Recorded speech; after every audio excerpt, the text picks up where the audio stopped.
seems. What do you do when life is more than you can handle?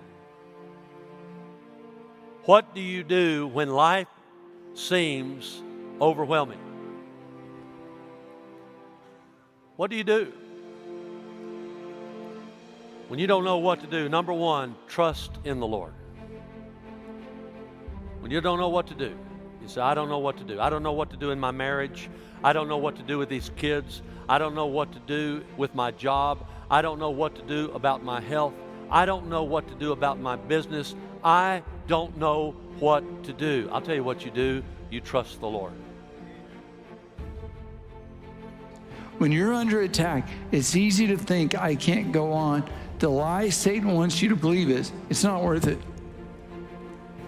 It's not worth it. You can't keep doing this.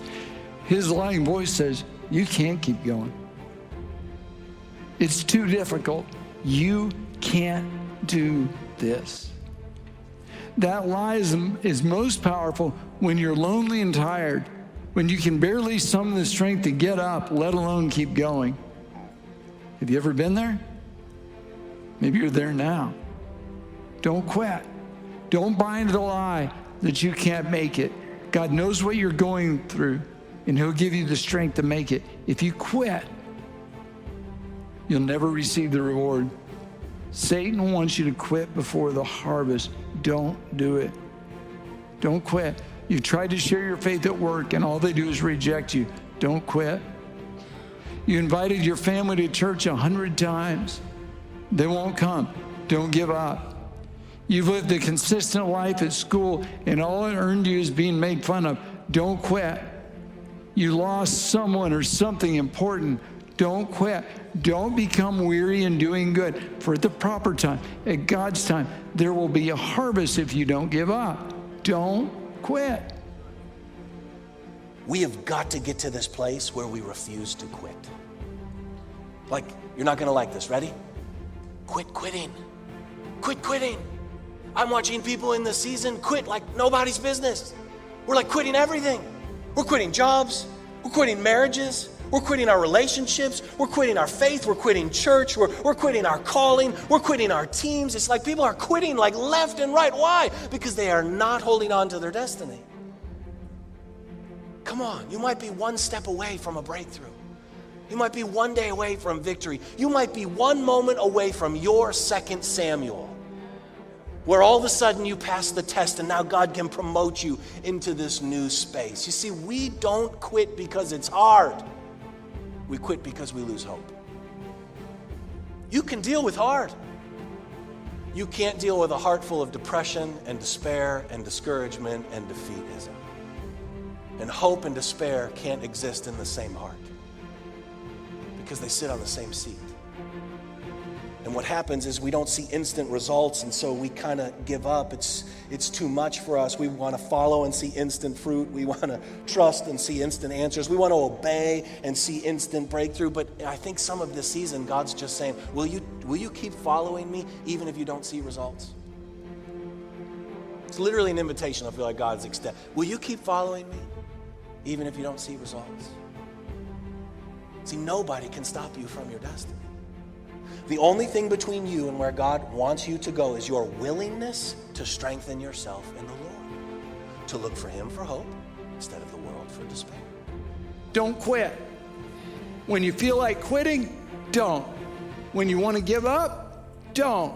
When people don't give you credit, keep going. People may try to discourage you from chasing your dream. Don't quit. They will call you names, they will question your motives, they will attack your family, and they will spread evil gossip. Don't quit. Satan will attack you with all his might. Satan will use people, even people you thought were God's people, Satan will use to speak against you. Don't quit. Keep going. Because you've got something that matters too much to stop now. God's rebuilding process in your life. He's going to give you back everything the enemy took away. You're going to get it all back. God's got a plan and a purpose for you. And with His help, you are going to rebuild your life, and you're going to come back stronger than ever before. You're going to make it. When critics come, When things get difficult, when doubt starts to creep in, don't quit. We all want to be conquerors. We just don't want to conquer anything. We all want to be overcomers. We just don't want any obstacles. We all want to be victorious. We just don't want to have to face any battles. But this is why 2 Timothy 2:13 tells us, if we endure, we will also reign with him. Do you know why we don't reign, experience the victory of God? Because we don't endure. We just quit too fast. Many are convinced that when trials and hardship and opposition come, that means Jesus has abandoned you. In the moment of struggle, it's easy to buy into the lie that Jesus is nowhere to be found, that he's ignoring you, he's left you alone. But true riches is finding his grace, his peace, his mercy, his love, his joy. It's discovering his faithfulness and knowing Jesus is watching over you. And you often find that in the middle of difficulty. In this world, you will have trouble, but take heart. I have overcome the world. You serve a God who is bigger than any problem, difficulty, obstacle, or struggle that you have faced, that you are facing, or you will face. People who come against you need to realize that they're not just coming against you, they're coming against the God who created you and loves you and stands with you and walks with you and will carry you through to the other side. You're on the winning side. James chapter 1, verse 12. Blessed is the man who perseveres under trial, because when he stood the test, he will receive the crown of life God has promised to those who love him. One day, I want to stand beside you in heaven and together receive the crown of life, because when difficult times came, we stayed faithful. If you're going through a struggle, if it feels like everything's going wrong, if life is falling apart and you don't know why, remember this: you can trust him. He's been there. He sees you. You're not alone. Stay faithful, because even when people lie about you, Jesus knows the truth. And because he's been there, and because he sees you, and because he knows the truth, you don't have to fear. God is going to reward your faithfulness. Listen to me. Look at me. You are going to make it through this. You're going to make it. And on the other side, you're going to receive the reward God has promised you. I know it feels like you're losing. You feel defeated. But the day is coming when you'll be victorious, and you will stand and declare the faithfulness of your God, and you'll celebrate that he brought you through. Can I just tell some of you just need to hear this today? You're building a great life. You're building a great legacy.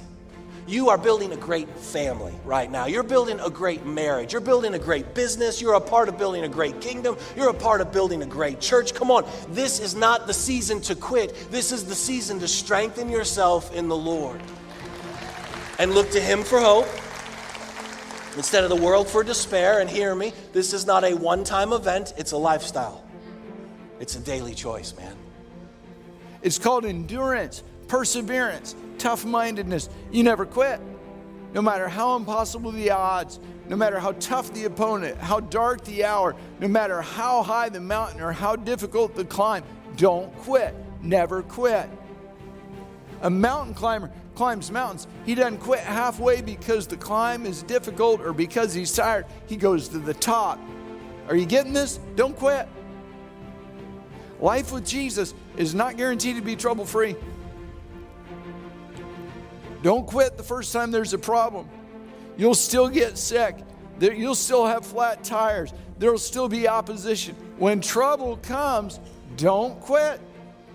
Keep moving forward, forgetting what's behind, straining towards what's ahead. I press on towards the goal. This is not the time to quit. This is not the time to sit down and complain. This is not the time to blame everybody else. This is not the time to be offended at God. This is the time for you to look to the Lord for hope in a world full of despair.